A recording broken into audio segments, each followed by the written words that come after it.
Yuan Bo arrives to the shores of Lustria, but he realizes on the way that actually he hates infantry, so we're not going to use any of that. Just monsters, cavalry, and flyers only. That leaves this starting army with nothing but him, some Longma, a Jade Lion, and some Onyx Crowmen. We're going to have a crack at our starting battle, which apparently we can Pyrrhic victory, but let's see if we can do better than that. Our Jade Lion going to be one of our best anti-infantry choices, alongside Yuan Bo himself. At least on foot in dragon form, he's going to have a few more uses, but he should be able to get some work done. Yuan starts with 2 spells, one of them Shem's Burning Gaze, which I'm going to use to try and snipe the Lord down a little bit. And then I'm sending in the Crows to try and disrupt some missiles, maybe peck a few eyes out. They can't hit what they can't see after all.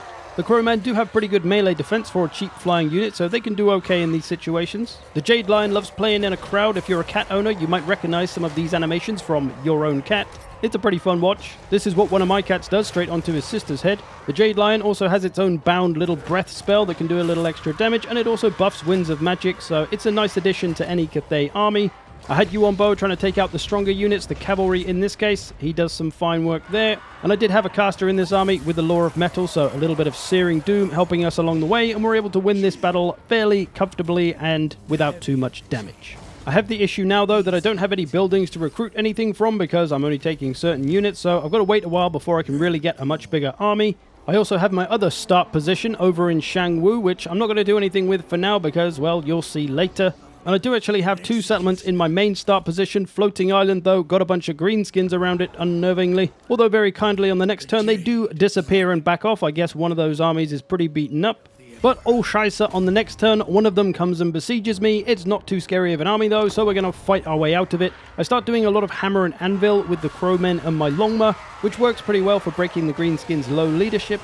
Outside of that, it's pretty much doing what I was doing before, dropping the Searing Doom, letting the Jade Lion go to town, more hammer and anvil with the flyers, and of course, letting Yuan Bo beat everyone up. Once again, a fairly clean victory, not taking too much damage, certainly not losing any units. That would be pretty horrible for us right now. But I really need to get on with capturing my first province, the High Sentinel settlement just there. I need to get that. So I've set myself up in ambush, and I've got an 80% chance, which is really damn high. But guess what? It doesn't work, and my ambush is foiled, even though it doesn't say it. I think it normally does on the battle screen, but whatever. I'm going to have to retreat. I can't fight that right there. Luckily, they both retreat on the next turn and don't attack my settlement, so I try the same again. Another ambush, 80% chance, and success. This time we get them, and I've got the garrison's help. I think last time maybe they pinned the garrison in the settlement and then attacked me alone, but this time they catch a swift bonk in, I take a decisive victory auto-resolve, and we're on the ball to finish the job in this province. They very kindly on the next turn abandon the settlement as well, so it's an easy take. I recruited a second lord as well, just because it's the only thing I can recruit right now. So by turn 7, we're going to get our first province done, which isn't too bad at all, considering we only have half an army. And now we can start to look at the main objectives of this campaign. But first, we've got a decision to make. This decision. No place like home. So you remember Shangwu over in Cathay, my other settlement? Well, it's now giving me the choice to hold on to that, and I can try and do what I want with it and get the province and build that up.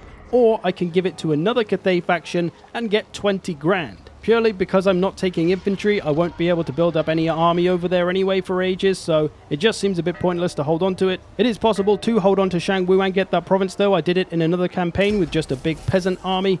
And it is a really nice feature to have those kind of 2 locations that you can choose to build on. For now though, I need to build up more of an army. I can recruit some peasant horsemen, and I can also get the Regiment of Renowned Crowmen, the Empress Crowmen, which are pretty much just normal crowmen, except they have grenades they can drop, kinda like pterodons. So now to get on with my objectives of the campaign, I need to decide which one of these 4 settlements I want to take first. Dragon River, which is to the north, currently held by Big Papa Mazdamundi. That's probably the closest one. I could go down south to the Broken Lands, which is the farthest one, right down at the bottom of Lustria. There's one to the east on the coasts here, and there's one in the west over on the Turtle Isles. So we got choices. They're all fairly spread out over Lustria, and I do personally enjoy these kind of campaigns where you get to travel around a little bit, or you need to travel around a little bit. You get to encounter so many more factions than you would if you were just sitting in your main starting area. From here, I start getting ready to attack more Blue Viper settlements, but they attack me with a big old Savage Orc army, which I'm pretty sure I'm not going to win if I try to fight it, so I'll take that Pyrrhic victory, lose a few peasant horsemen, no bother. Got rid of a nice big army there, though. This gives me the green light to start moving on Paho to try and get rid of the goddamn Blue Vipers. My army isn't the strongest with a lot of peasant horsemen, but it's enough to potentially get rid of this place. The lizard men are also at war with the Blue Vipers, so they've been beating them up as well. I've got them on their last legs here. So after a couple of turns of besieging them, I go ahead and finish that off. I am going to raise the settlement because I didn't intend to necessarily push north just yet. I just wanted to take out the Blue Vipers. You may also notice that I've got a lot of money in the bank, which is one of the upsides to having a small army for a while and just sitting around waiting for buildings to be built. So that's going to be helpful taking on the Lizardmen here because they're going to be a big strong faction. Yuan Bo has the Matters of State mechanic as well, which uses 2 resources. He has steel and stone. I'm going to use the rush construction one here on my settlement that I'm trying to get to tier 3 because that's going to take 5 turns. But with rush construction, it will take 0 turns as it is instantaneous, but does cost me that 2 stone. So now Floating Pyramid is a tier 3 settlement, which allows me to upgrade my buildings to get some better units from there 5 turns sooner than I would have done otherwise. Very nice.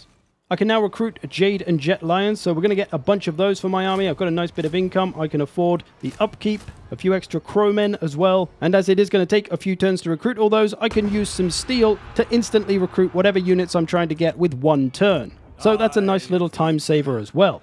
About now, I decided to make the commitment to go after the Lizardmen and to push north for that first settlement, just not too far away. It's quite close. I'm checking it out, seeing what armies are around. Couple of stacks and bits and bobs, but nothing I think we can't handle with our weird no infantry army. But I figure because we got a little bit of money in the bank, I might as well use it to recruit some extra troops to help us out. I've got a small army of peasant horsemen and a couple of cannons. Maybe they can do something. As I start to move up, there is one big full stack in the settlement in front of me. I'm going to go for it though and try to take out this settlement and this army. I've got a nice big army myself now. I've got a couple of war drums in there as well to try and support the troops, get us out some extra damage, some extra armor maybe. This battle not looking too bad. There's some Saurus in there, but a lot of skinks, some flyers. Should be very manageable. Let's find out. So I'm running this army with a weird couple of lion formations, supported by a war drum for some extra melee attack. So I've got 2 lots of 3 lions that are generally going to stick together and work with that war drum. That's going to be my main infantry killing power. And then I've just got a lot of cavalry around for plenty of charges and hammer and anvil where possible. And then I've got all my flyers to try and take out the enemy flyers and their missiles coming into some pterodons here, absolutely surrounding them with a ton of units, and they're going to get destroyed very quickly. Down they go. It's raining pterodons. Lovely. As mentioned, there is a lot of skink infantry as well, but it should be no problem for all our lions coming in. I've got Jade Lions, Jade Lions comboed up. I've got the war drums coming in, although they're very slow, so they take a while to get there. But they do have pretty big range on their buffs. There's like 100 meters, so that's pretty wide. They've probably been buffing these lions for a while, and it's going to help out all my troops as well, cavalry and such. There's one of the Jade Lion spells. There's another one in the distance. Those are very handy just for a little extra damage on groups of infantry. Overall, this plan is making for a very messy battle, but lots of infantry crowded around Jade Lions and Jade Lions, which sets up a lot of nice charges from cavalry and flyers. Crowmen have been doing some good work. They're a very strong unit, I've found, playing them in campaign, especially when you juice them up a bit. Watch as they absolutely murder this skink chief. His health is going to be absolutely disintegrated. These crow boys furiously pecking their way to victory. Overall, these poor lizards not able to stand up to all the Jade power in my army. And I actually found this build quite fun, even though it's quite different and a bit weird. As a great man once said, it just works. And with that, I'm able to take this settlement and take out one of their full stacks right there, acquiring me a settlement that's a little bit closer to the one I need to get to in Hexwatal. So, progress. As I move my second army over into the region, I discover there's another big Lizardmen stack over here, and it's Mazdamundi himself. So that's no doubt going to be a big tough army. There's another stack at Hexwatal itself. But as I'm stood around trying to get a big ambush, I've got an 80% chance, but of course that fails and I get attacked again by 2 armies, which I decide I don't really want to take on right now. There's a lot of Saurus and stuff, so I'm going to fall back and try to get a better situation. Hope they can't reach me, which luckily in this case they can't, and it ends up leaving them isolated from each other, so now they're 2 separate armies. I decide to try and take advantage of this and take on that one big army, but they don't want anything to do with me. They're going to do a runner. I then notice that Mazdamundi isn't too far away, and he's got a pretty big, tough army, and I don't want to get sandwiched between these 2 big armies. So I'm going to turn the 2 armies into 1 army by taking this one out. There is another small army nearby, but they shouldn't be too much of a problem. Let's smash this one first. I noticed before the battle that they didn't have a ton of missile units, so I'm going to send my crows in by themselves to try and get rid of what they can, chasing those chameleon skinks and stuff and the pterodons, trying to get rid of those before my main army arrives. And when it does, it's pretty much the same tactics as before. Bring in the lions, let them gather all the infantry around them, wait 3 hours for the war drums to arrive, let the lions do their Dark Souls fat rolls and call it combat, and then bring in the heavy cab to drop that hammer and anvil and try to break some leadership and drop some big damage. Here comes a nice crunchy charge. Skinky crunch. Lovely. Alongside that, I'm still trying to smash individual units from both sides with Longma and Crows to try and break their leadership as quickly as possible, because those 2 units have good charge bonuses. They'll do a good bit of damage very quickly. Also, still got Yuan in there in dragon form, just smashing whatever he can, mostly missing with his attacks apparently, but otherwise he's doing a good job.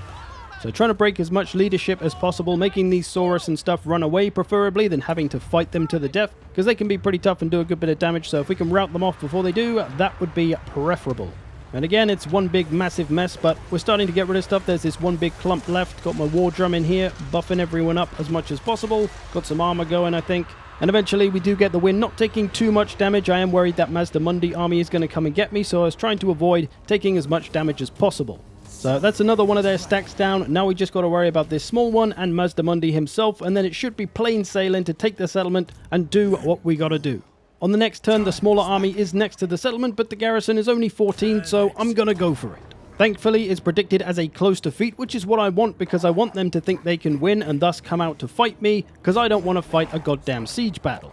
Now you might be wondering, hey, where's that Mazdamundi army you were worried about? Well, it's kind of backed off and headed more towards one of its settlements that is in the opposite direction to me, so that's fine for now. But over the next turn, huzzah! They have come out to fight me. Let's do it. The smaller army is the only one on the field straight away, so I'm going to send in the crowmen again to get after those skinkies. That's an easy target we can get rid of early. The rest of this army, some Saurus, a Carnosaur, we're just going to leave that for later. As the reinforcement army is coming, I am going to try and box it in and just smash it straight off the map. But honestly, it doesn't go that well. I think I should have let them come out a bit farther and tried to flank them a bit more. I was trying to hope to route things straight off the map like all the skinks and stuff, but they hung around longer than I expected, and well, this just doesn't really work too well against a more melee-heavy army. I think good against ranged-heavy armies because you can just rout all their missiles off before they do anything. So I did take a fair bit of punishment in this battle. I am going to lose a few units as well, but we do get the victory, although it is a little bit worrying and close towards the end. But we get the victory. It's all good. That means this settlement is pretty much going to be ours, but I am going to try and besiege them for another turn just to wear them down a little more. But once again, they come out to fight me. This time I can get a Pyrrhic victory auto-resolve, though. And I think about it, I'm going to lose quite a few units, but I decide, you know what, I don't really want to fight this battle again. I don't mind if I lose units. I've got time to replenish myself. Should be fine. So I'm just going to take the auto-resolve, and Hexuatal will be mine. A few turns on, and I'm replenishing nicely. I can see the Astromantic relay that I need to build, but it's tier 3, so I've got to make my way to tier 3 with this settlement. I don't like the cut of the nearby lizard army's jib though, so I'm going to go after them and try to get rid of them. This is actually Mazdamundi's army itself. I figure this is the last lizardmen army for a while. This has got to be their last big one, so I should get a nice break now from any big stacks coming after me, so I can just try and get the last few settlements I want, solidify my provinces, and get on with building this relay. So I push on to the remaining settlements I'd like to take to complete my provinces, and we get that done with very little resistance along the way. But alas, Mazdamundi's not dead yet. He comes back with a skink army, which isn't too much of a worry. Again, I'll just take the auto-resolve. I got crows coming out the wazoo.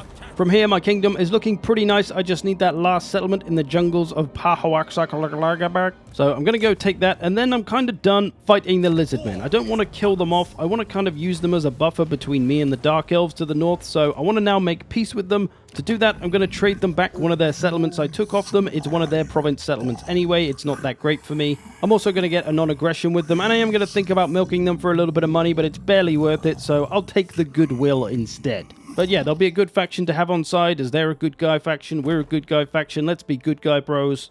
Lovely. I'm now able to upgrade the settlement to tier 3 so I can start building that relay. But instead of waiting 5 turns like a chump for the settlement to be built, I'm going to rush construction again with the matters of state. And that means we can get straight on with building that Astromantic relay. There's also that gold mine in this region, so that's always nice to have as well. And you might notice that I haven't taken the Fallen Gate settlement in this region, just to the northwest there. That's just because, like I mentioned, I want to keep a buffer between me and the Dark Elves to the north, so I'm going to let Mazdamundi hold on to that and keep those smelly elves away from me. 5 turns on and I've built the Astromantic relay, and now at the top there's a little 5, which is the amount of turns I need to survive holding onto this settlement and keeping the Astromantic relay up, while I get attacked by some little armies that are going to spawn around me. A lizardmen incursion is coming, invasion imminent. And then there's these little markers which tell me I might get an ambush on the incoming army if I go there, kind of like in the Realms of Chaos campaign. So I shall indeed go there with my little cavalry and cannon army, which has now been upgraded with lancers instead of peasant horsemen. Got a few Jade Lions in there as well. Gonna take this army down, no problem. There's also another one on the other side my main army can go and deal with. Another ambush, a swift bonking to the head gets rid of them, and we're free of the invasion armies. Only the 2, it seems. But as the turns start to count down, more armies do spawn. I get attacked by one here, but it's only a small army, nothing to worry about. I think I'd like it if these armies were a little bit tougher to deal with, because they are very small and don't really have a chance. They couldn't even take down the garrison if they tried. And I am playing on very hard, with the slider in about the middle. So it's not really any fun if there's no challenge there. After the 5 turns are up, I get told, "Death befalls all who enter the magical waters of the Dragon River uninvited." Make sure you get that invite before you get in the river, boys. And with that, I get one of these events done, gaining the buffs of character immortality and less attrition while it's active on the compass, which doesn't seem that great because character immortality, you get that anyway, and less attrition is only useful if you're taking attrition somewhere. But hey, more useful than a kick in the nuts anyway. From here at turn 59, we've got a pretty strong start, ready to head on to the next objectives. I think what I'd do here to continue this campaign is maybe build up a few armies here and then bring them all to the places. I'd maybe bring like 3 armies if I could, or maybe 2, and then leave 1 army there and then move on and do the same thing at the next one, and then move on just to take the last one with my final army, and then hope that there was enough manpower to hold them from whoever I have to declare war on to get those settlements. Now, to finish this video, we haven't had a battle for a while, so let's goddamn have a battle. And I thought we'd do the quest battle, the Dragon's Fang. That'll get us one of Yuan Bo's very nice abilities. So we'll go on ahead and teleport to that with our big army. Still no infantry going on, of course. I have no idea what we're facing, apparently, so let's just dive in. We arrive on a smelly Nurgle map going downhill, my Jade Lions leading the charge. And it turns out there's an artillery-heavy Cathayan army sat over on the opposite hill, so we're getting over after them. I Vanguard deployed my crowmen. They're now going to go after it, get after that artillery, take care of it before it does too much damage to anything else, which is, of course, no issue for the crowmen at all. Their damage output is pretty good. So we're just going to disrupt all this and wait for the Lions to arrive. And when they do, well, you can imagine it's going to be a smash-in. And honestly, I haven't really found not using infantry to be that problematic. This army has been, well, pretty strong overall, bringing in the cav charges, using those war drums. I haven't had any missile units at all, really, but that hasn't also been a problem, I think, because the crowmen are so good at taking out range themselves and taking out flyers. But anyway, as I'm finishing up the Cathayan army, a bunch of Nurgle boys arrive. A whole load of plague bearers, some other stuff as well. And I've got these 2 army abilities. I'm not quite sure where they came from, but either way, this one just absolutely destroys about 3 units of plague bearers right here, some kind of lava bomb thing. So that does a nice job of wiping a few plague bearers off the map. And while I wait for them to run up the hill to come and get me, I'm pretty much just setting up waiting for them with all my lions and cav. There is some flyers coming in. I'm going to send my crowmen to go and sort that out. Let's see how well they can quickly take care of them. They did have less health, but look at them absolutely destroying these Furies. There is a few units on them now, though. But the plague bearers eventually reach the top of the hill and arrive, and in comes all my Jade Lions, the war drum support. Bring in some cav charges in a minute as well. Able to slightly maintain a bit more of a formation and get a bit of a tidy battle. I also have this other bound spell that I'm not sure where it came from, the Golden Globe or Golden Sphere or something like that. I can't remember what it's called, but it does this. Big ball. So slowly but surely, I'm able to wear down all these Nurgle troops. They are very tough, of course. They do take some wearing down. One trouble I'm having, though, is doing any damage to the single entities that they seem to have. This thing, I can barely seem to be able to hit it, apparently, even though I've got Yuan Bo and a Jade Lion on it. He is their lord, of course. He does have 65 melee defense, to be fair, but I seem to be having the same trouble with these 2 great unclean ones as well, although I am eventually able to get rid of them as well. So while it does take a little bit of time, we are able to get this quest battle done, defeat this big bellboy lord, and acquire Yuan Bo his Dragon Fang sword.